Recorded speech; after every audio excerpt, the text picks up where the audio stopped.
Bine ai venit!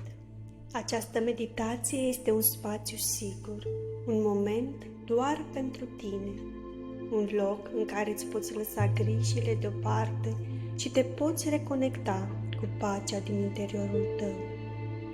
Așează-te într-o poziție confortabilă sau întinde-te dacă preferi.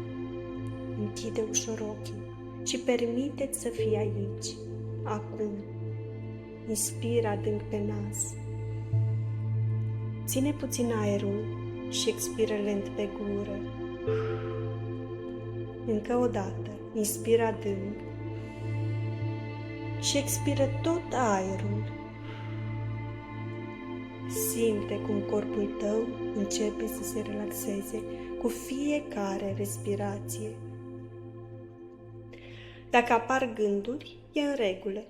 Observă-le și lasă-le să treacă ca norii pe cer. Acum, du-ți atenția către corpul tău. Începe cu fruntea.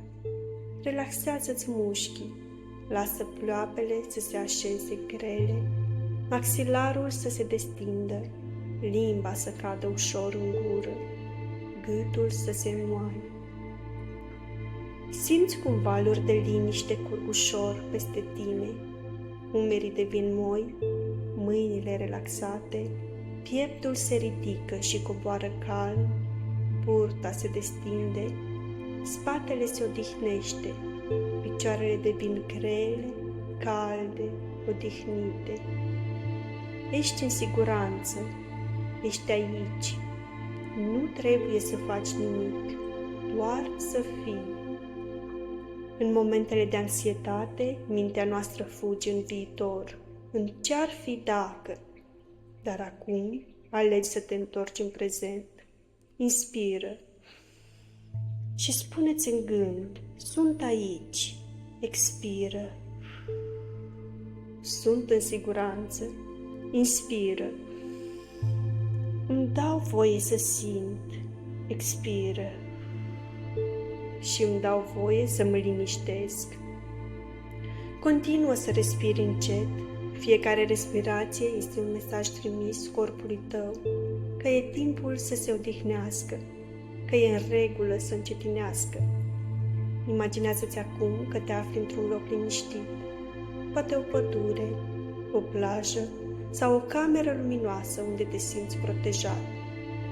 Simți liniștea acestui loc, o inspiri, o lași să te învăluie. În acest loc nu există gravă, nu există așteptări, doar respirație și pace. Spune-ți în gând, pot să simt anxietatea fără să mă las condus de ea. Sunt mai mult decât gândurile mele. Am puterea de a alege cum răspund. Sunt capabil, sunt calm, sunt întreg.